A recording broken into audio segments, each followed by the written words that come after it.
I'm a bartender, and I was working with the bar manager on a Friday night when he saw that we were running low on some bar essentials following the dinner rush. So I was assigned to a nearby 24-hour grocery store to pick up the flexible capacity we'd need to carry us through the weekend.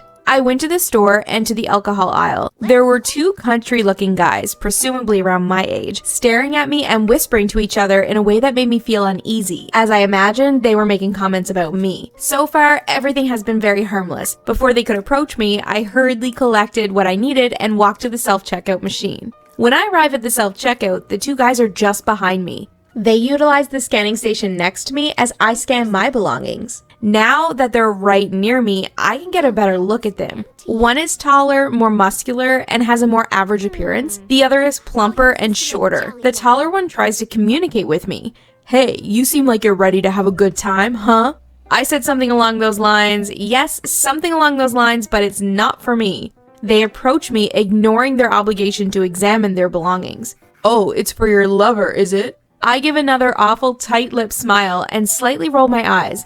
"This is your cue, fellas, that I'm not interested. You could come hang with us tonight. We could show you a real nice time if you know what I mean." The shorter one continues to try to chat with me. I responded by saying, "No thank you, I'm fine, I've already made plans."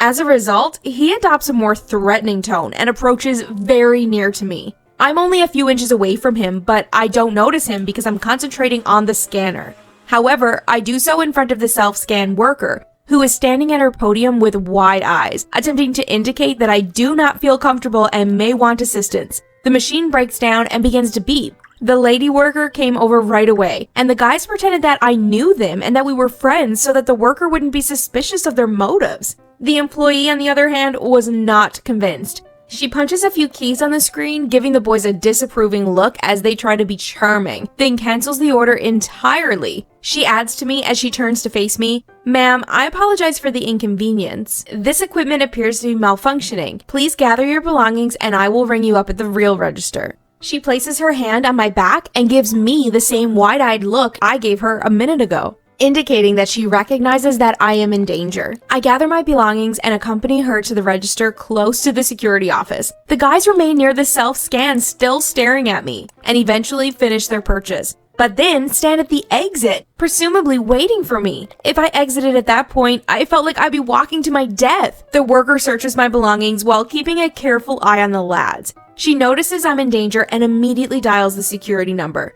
I remember thinking to myself, this woman deserves a raise. I kept thanking her and telling her everything they said to me, and I was getting scared because I had no idea what these guys were capable of.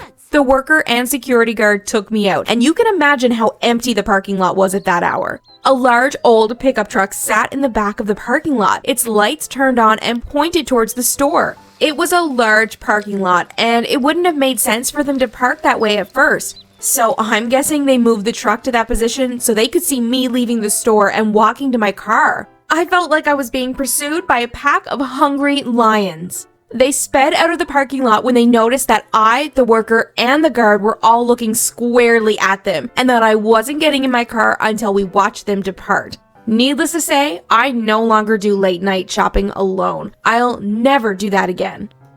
I come from a Muslim family, but I live in the West and my parents are liberal in comparison to my extended family. They've given me a lot of freedom, but there were still a few rules that I knew I should never break. One of them was not getting pregnant before marriage. I never thought it would be the rule I broke because I was never really interested in dating. I had always wanted to wait until marriage, which was partly due to my upbringing and partly because the idea of having lots of casual sex just never appealed to me. This was until I met the man who would later become my husband. Looking back, I behaved totally out of character from the way I normally am. I still have no idea why I did what I did or what my thought process behind any of it was, but I very quickly threw out a lot of the values I held because I enjoyed the attention he was giving me. For 6 months, it was like I was completely intoxicated by him. Then I found out I was pregnant, and reality came crashing down very quickly. I was terrified to tell my family or my husband. My friend suggested that I tell my husband first so I could come up with a game plan before I had to tell my family. I was a crying, ugly mess when I finally did tell my husband. His family is also Muslim, but they make even my parents look super conservative and traditional by comparison, so he didn't seem to understand why I was so upset or scared. When I finally calmed down enough to explain how strict my extended family was, he told me he would speak to my parents for me and he would tell them we were going to get married before anyone found out I was pregnant. I didn't think he was serious because we barely knew each other. He had been very clear that he was only in it for the fun and he was someone who didn't intend to ever commit to one woman. And it wasn't like his family would hate him for having a baby, but he kept insisting that this would be the perfect solution and he wanted to fix things. We've been married for 2 years and things have been going much better than I could have ever hoped for. Our families get along great. My parents really like my husband, which I never thought would happen because my dad wanted to kill him when we first found out. The only issue I have is that my husband likes everything his way and the fact that he has never been in a relationship where he has had to compromise because they usually did whatever it took to keep him happy and interested has given him a false sense of always being right. Whenever we have a disagreement, he loves to say that being married was his compromise and that he protected my reputation, so the least I could do is give him this one thing. It's never just the one thing though. In our entire marriage, he has only backed down 3 times and 2 of those times was when I was pregnant and only because my sister gave him trouble for stressing out the pregnant lady. Disagreements aren't the only time he brings up the fact that he saved my reputation. I'm starting to suspect he's getting off on the knowledge that despite having other offers, I had never behaved the way I did with him with anyone else. I lost count of the number of times he brought this up. I feel like I need to figure out a way to stick up for myself and not back down when he tries to use it to get his way, and ideally a way to get him to stop bringing it up altogether. If anyone has any suggestions on how to achieve either of these, I would really appreciate it.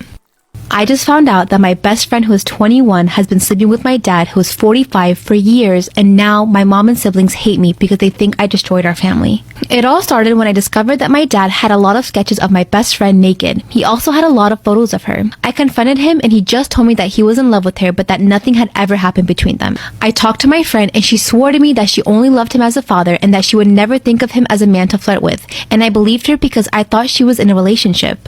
I mean, she used to have a boyfriend and then he moved to another country to study, so they had a long-distance relationship, but apparently they broke up a few months after he moved. But she made me believe that they were still together and that they were going to get married when he came back. But I found out that it was all a lie. I went to her apartment and saw that my dad's wallet was on one of the shelves, and I asked her what his wallet was doing there, and she told me that he went there to talk about me. I believed her again, but then I asked her if I could stay in her apartment for the night and she said no. She was extremely nervous telling me no, so when I went home, I sent an Instagram message to her supposed boyfriend and he told me that they broke up years ago and I should know why. He told me he broke up with her because she told him that she slept with my dad and she was no longer a virgin. I was in complete shock. I went to her apartment the next day without telling her and my dad was already there. I told her everything her ex told me and she didn't say a word. She just sat there crying like an idiot, and my dad told me he was sorry but that it just happened and that their marriage broke up when my mom got pregnant with my youngest brother on purpose so that he wouldn't break up with her. But honestly, nothing of anything they've told me matters to me. I feel like a fool. They have been sleeping together for more than 3 years and I was helping them without knowing. She was like a member of the family, and every time she went to my house, I used to tell my dad to drive her to her apartment so that she could arrive safely, and when he took longer than he should, he said that there was a lot of traffic or things like that, and now that I know what they have been doing has made me sick. I feel like everything is my fault, and my whole family thinks it is. My mom doesn't talk to me because she thinks all of this happened because I became friends with her and I should have realized what was happening. She blames me and I don't feel comfortable at home anymore, and my siblings who are 10 and 8 also hate me because they think I made this mess. And no matter what I say, they think it's all my fault. What should I do, or what should I say? I'm lost. I don't know what else to say for them to forgive me.